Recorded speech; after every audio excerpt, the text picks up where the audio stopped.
had to pull out the Adam Driver shirt for the Masked Men video because what would not be more appropriate, although they don't have him in the Kylo Ren mask, which is honestly such a bummer. Take me back to the theater when I watched him first take off that mask in The Force Awakens for the first time.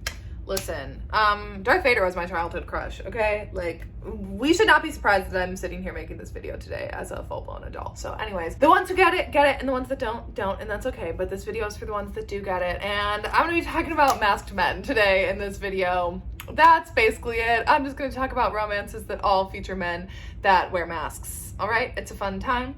I know some of you will enjoy it. And yeah, let's just go ahead and jump right in. What should be the first one that I start with? Let's start with Untether by Elodie Hart. This is the 4th book in the Alchemy series. They're all interconnected standalones following different couples, but they all center around this spicy club called Alchemy. And in this one specifically, Cal is one of the owners of the club, and he is our hero and our heroine, Ada. She recently went through a very public divorce. She is like a really well-known and respected like news anchor, news reporter, whatever. And once she goes through this public divorce, she kind of sees how women are treated, not only by the media, but also like women of a certain age. She's in her early 40s. She's a mom. She's a working woman. She doesn't really like the label that like her husband can get away with going off and being with a younger woman, but then like she's just supposed to like crawl into her little hole and like just retire basically, because now she's not like in her prime years anymore. And she's like, screw that, I'm gonna do a documentary of me, you know, uncovering some things about myself. And she ends up doing it at Alchemy, and Cal is kind of like her guide through it all, and he is super excited. He's always had a crush on Ada, always really looked up to her, really intimidated by her intelligence and her wit, but also like really intrigued by her. And it is a reverse age gap. I think he's maybe like in his early 30s, she's in her early 40s, so like about 10ish years.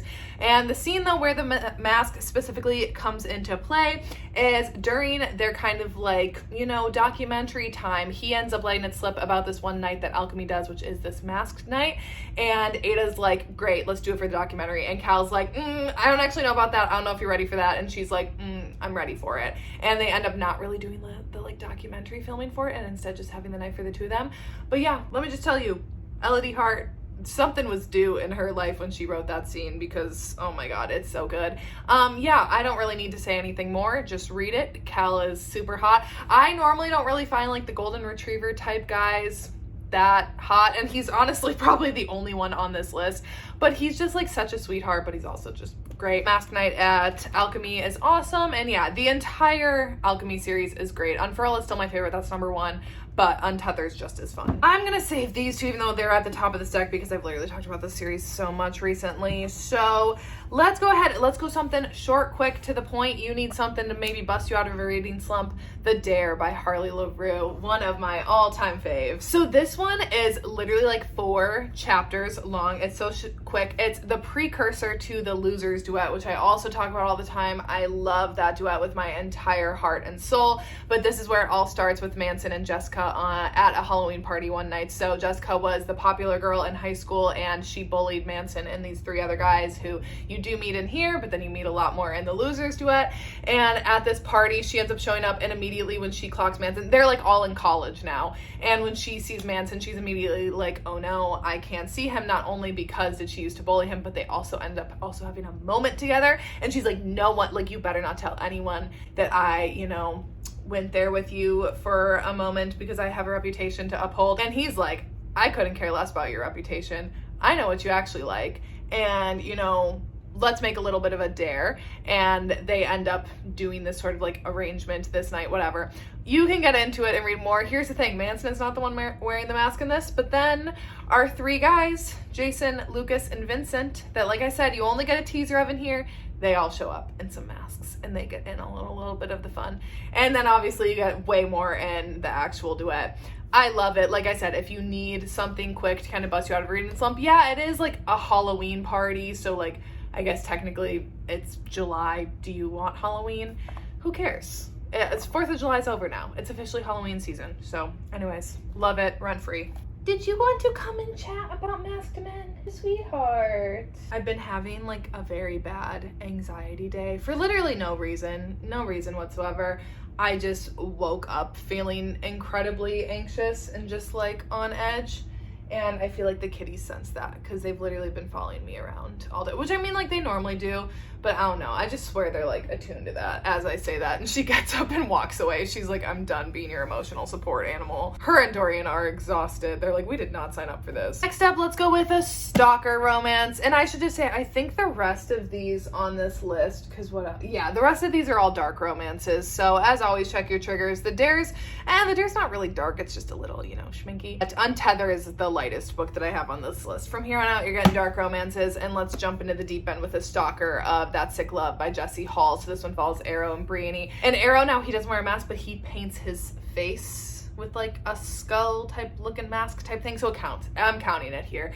So anyways, Brienne, she has been born and raised into a cult, and she has now ascended to a bit of a leadership position within the cult, and she kind of thinks like, oh, this is my calling, this is my end all be all, like I've finally made it, this is like where I'm supposed to be. However, there are people involved in the cult that are like, they don't want her there. They don't want a woman in a position of power. They don't want her there, and she's just not safe, even though she thinks that she is. And she starts getting these messages from a stalker who is trying to like warn her away that maybe like the things that she's been raised to believe are not everything that she thinks it is, and like maybe her entire life isn't everything she thinks it is, and kind of trying to open her eyes up to everything that she's been blinded to. And that's all I'll say about this. Let me just tell you, Arrow is a very like up in your face stalker. He's not like an in the shadows type one. He's not afraid to like really, you know, make his points known to Brienne. But obviously this is a thick book. She goes through a lot of like deconstructing in this with the help of Arrow, and then you also get his backstory, which is great. But truly, he pushes her. He's like not gonna coddle her whatsoever, even as she's having these revelations, because he knows that she can stand on her own 2 feet, and he knows that she's a strong woman, and that she can do it, and that she can break out, and that she just needs that push, and he's the one who's willing to give her that push. But yeah, he's hot with his little face paint. Thanks, Arrow. I like to picture how long that takes him every morning, getting up and being like, oh, I'm gonna go see Brienne, gotta put my face paint on. Like, it's gotta take him a while, but I appreciate the artistry and the dedication to the craft. Next up, let's go with my current obsession book, which is Shattered Obsession by Tina Spencer. I've talked about this one a lot recently. This one is a dark brother's best friend hockey romance. So our hero in this one, Dominic, and what is her name? Of course, I'm going to completely blank on her name. Whatever. It's Dominic and something. So our heroine in this one, basically at the beginning of the book, she ends up getting transferred from her current office in whatever city she's in to the New York City office for work. And when she does that, she doesn't really have a place to stay. So she calls her older brother, who lives in the city and he's like very, very successful and owns this apartment building. And he's like, of course, please, like you can come and move in with me. That would be awesome. Like they used to be really close, and he's like happy to have her there. So she ends up going. And when she arrives though, she doesn't realize that her brother's best friend Dominic also lives in that same apartment building, just like a couple of floors lower. She did always kind of have like a thing for him, but then he, you know, he's a dick, what can we say? And he, you know, pushed her away, and she didn't like that. And the brother talks to Dominic, and he's like, hey, make sure that you're not crossing any lines with my sister now that she's living here, because, you know, like, that's not cool. He really sees his friends more like his family, so he's like, that would not be okay with me. And Dominic is very much like a bad boy hockey player. He's one of the best. He like is the star of his team. However, he does have a bit of a reputation, and that is getting him in trouble off of the ice. Coach is like, you kind of got to pull it together, and he ends up doing a little bit of a fake date. Oh, Zoe is her name. He ends up doing a little bit of a fake dating thing with Zoe in order to kind of help like curb all of these assumptions about him. Where the mask comes into play is because what Zoe does not know is that she has been having all of these memories and like clinging to these memories of this night that she ended up going to this one like party, this masked party type thing, and had an amazing night with a stranger there. And she has not stopped thinking about this stranger. However, what she doesn't know is that that is Dominic. And Dominic knows that that was her. Dominic knows that that was his best friend's little sister. And he is fully aware, but he has kept that secret from Zoe for years because she was masked, he was masked, and he also like he disguised himself enough that like literally she couldn't tell that it was him. But let me tell you, those flashback scenes, rent-free. Tina Spencer, thank you so much for your work with that. Those entire flashback scenes of them, A+. They're great. They're very fun. And yeah, like what a fun masked night to share together, and then to always be reminiscing on, but never knowing that he's actually the guy right next to you. Anyways, Great times, great times. Let's go with a classic series, if you will. The Devil's Night series by Penelope Douglas. You gotta start with Corrupt, Hideaway, and Kill Switch. Books 2 and 3 are two of my all-time favorite books ever, but you do have to start with Corrupt because they do have, even though they follow different couples, there is a thread like through them all that's connecting. So anyways, basically the entire premise of this book, it follows these 4 horsemen, and they are all from rich, wealthy families in this town, powerful families, and they can kind of get away with whatever they want. So back in high school, they kind of like ran shit, and they had this thing called Devil's Night where basically they would just do whatever they wanted for the night, kind of like wreak havoc across the town. And there was one Devil's Night though where things got a little too out of hand, and 3 of them ended up getting sent to prison. And then now years later, the 3 of them are back out, and now all 4 of them want revenge on the one that they think is responsible behind all of that, and that is Rika, who's our heroine in this one, and Michael is our hero, who is one of the 4 horsemen. He is actually the only one that didn't end up getting sent to prison, but he is fully ready to help get revenge for his friends. And so it's told in past and present timelines of like present when they're all like adults out of jail getting their revenge, and then in the past on these Devil's Nights when you're kind of seeing like how these events unfolded in the past. And Michael also happens to be Rika's ex-boyfriend's older brother too, so like that's fun because why not want to date the older brother, right? I mean, I don't blame her, quite frankly, either. I'd go after Michael too. Well, I would go after Kai or Damon, or Will, honestly, but you know what, Rika, respect. Anyways, they all have masks. They all do. All 4 of them. So if you're jumping into this book, you're getting masked man after masked man after masked man after masked man. So enjoy. It's a classic series. Love it. Forever and always a favorite. Let's see. I have 4 more books to talk about, but 3 of them are all in the same series. So you know what? Let's quickly get the standalone out of the way, because once again, I've talked about these books so much. So let's get the other one out of the way, which is The Sinner by Chantal Tessier. So this is the 2nd book in the Lord series, but these are interconnected standalones, so you could just jump into The Sinner if you don't want to read Carnage first. However, I really love Carnage. Or not Carnage. Carnage is number 5. That is my favorite one, though.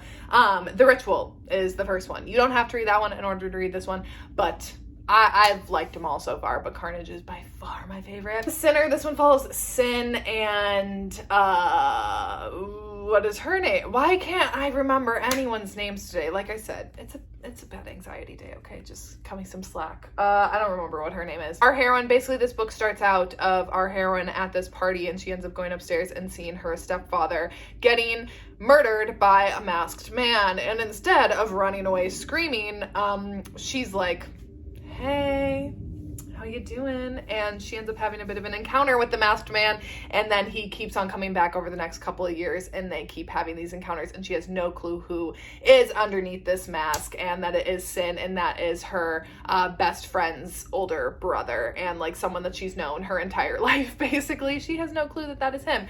And you may be wondering, like, how is he getting away with this? So basically the entire premise of this series of the Lords is that it's the secret society where these men, they are, and all of the like guys that are born into this world, they eventually become lords. In order to do that, they have 3 years of initiation when they are at this university, and then in their 4th year, that is when they are like fully in, once they've done everything in their initiation. And it's basically like lords don't ask questions, they just like do what is demanded of them, and you are handed basically like ultimate power, and then also a lady at the end of the day. And Sin wants our heroine, even though she is not a lady to be offered up, he's like, yeah, I want her. You know, little does everyone know, I've actually been having her for years, but like, I want her to be mine. There's more to it, but I'll let you read it and find out. It's a long one, it's dark, it's definitely gonna push your limits a little bit. I will say, like, y'all know I read a lot of dark, messed up books, right? I'm kind of known for doing that. This one, even for me, sometimes I was like, ooh, okay, Sin, like, you're just being like a lot right now. Like, I just need you to like take it down maybe like a notch, but he just doesn't, which, you know, that's fine. That's fine. Still enjoyed it. Still a fun time. So anyways, yeah. And now we are getting to my favorite masked men. I mean, sorry, 4 Horsemen. You're still always and forever up there, but we got the Heathens. We got the Heathens men in the Legacy of God series by Rena Kent. Have I shut up about these books? No. Will I shut up about these books? No. So the Heathens, these are books 1, 3, and 5. There are 6 books total. Look at the color story in this. Beautiful. Oh, I love that. Was that on well, right. Well, it's their mask colors. But I love that then these are all the warm tones, then the other 3 are the cool tones. Anyways, okay.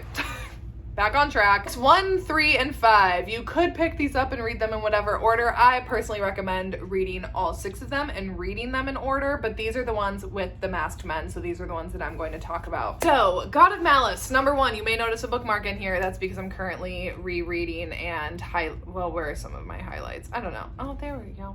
And currently highlighting some of my favorite parts because I can't stop thinking about these books. So anyways, this one follows Killian and Glyndon. So they are both basically the entire premise of the Legacy of God series. It's the second generation in the Rena Kent universe, and they are all university students at either the King's U or Royal Elite University. So these two like rival colleges with all these powerful, rich, mafia, big money families, okay? So in this first one, Killian is a student at one, Glyndon is a student at the other, and at the beginning of this book, this very opening scene, Glyndon is at the edge of a cliff, kind of imagining what her death might look like if she went over. And just as she's about to slip over, a hand ends up catching her, and that is Killian, and he's like, hey, if you're gonna die, at least let me take a picture of it, because I think your death would be beautiful. And she's like, excuse me? What did you just say? Yeah, you don't want to die anymore? You want me to pull you up over this cliff edge? Okay, well, you're gonna have to thank me for it. Yeah, definitely messed up. Check your triggers before going into this one. And then basically he doesn't leave her alone. He like stalks her, but where the mastermind come into play is because he is a part of the heathens, and they have this thing called their initiation to get into their like secret, society club at this university. And him along with the 4 other guys, who we'll get to 2 of them in a minute here, they all wear these like purge type light up masks where they then chase all of the initiates in the forest, and Glyndon ends up going, and she ends up getting chased by Killian in his mask. Let me tell you, and honestly, out of all of the men, he's up there with my favorites because he is an actual psychopath. So like the way that he processes information, the way that he processes people's emotions and like catalogs them, collects that information, and because he doesn't have like his own emotions to kind of work through, it's just fascinating. His internal monologue is one of my absolute favorites. Very fascinating. I will say they're not my favorite couple of the entire series, but this really gets it kicked off right. But let me tell you, the true masked men of them all, Jeremy Volkov. Listen, I understand that this is a fictional book, but goddamn, no, because I'd never be able to pull him in real life, but dear God, Jeremy Volkov, top book boyfriend of the year. I'm obsessed with this book. It's going to be my favorite book of the year. What can I say? So he is also a part of the heathens, and he is also a Russian mafia prince. Like his dad is the head of the mafia. He will eventually inherit all of that, and Cecily is the daughter, once again, of this very prominent family. And Jeremy and Cecily don't get off on like the best foot in other books. She kind of like stands up to him about something, and he's like, you really don't know who you're messing with. Like, you don't want to catch my attention. And Cecily's like, I'm going to stand up for my friend, and if I think you're being an asshole, I'm going to say it.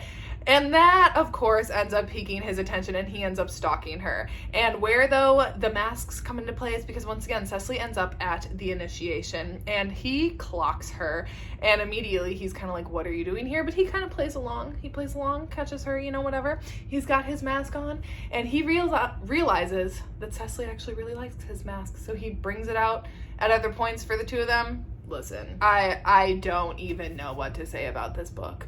I love it so much. I haven't shut up about it. I could make a 20-minute video talking about this book in general, but obviously I can't spoil anything in this, but just go and read it. Just trust me, it's amazing. Rena Kent, you really did something for me with that one. And last but not least, we got God of Fury, which is, again, another heathen. This one is an one between Bran and Nikolai, who you've seen in other of the books. But again, this one kicks off where, once again, Brandon ends up at the heathen's initiation where Nikolai is masked, and Nikolai is like, what are you doing here? And he immediately is just like, head over heels for Bran, and Bran is like, I don't really want anything to do with you. Like, he's very much like straight-laced, kind of like Prince Charming, has his stuff together, looks very like polished, perfect, whatever. And Nikolai is just kind of like a tornado. Like, he's very, he just doesn't care what anyone has to say about him, has to think about him, because he's like, I'll kill you if you look at me the wrong way. But once again, he's masked. And yeah, okay, honestly, I just need to like keep it short with those because I will literally just keep rambling. And quite frankly, I'm not trying to turn this video into another super long one for you guys. So anyways, that is it for today's video. Sorry, this was originally supposed to be up last Friday, but then, you know, it was the 4th of July week, okay? And I just didn't feel like filming, quite frankly, like when it got around to the end of the week, and I was like, okay, it's time for me to actually like get my stuff together and film. I didn't end up wanting to do that. You know, you're getting it today, and I don't know what will be up on Friday. I don't think I figured that out yet, so I don't know, and quite frankly, I can't think about that today, so something will end up being up on Friday. But anyways, that is it for today's video, and I will see you when I see ya.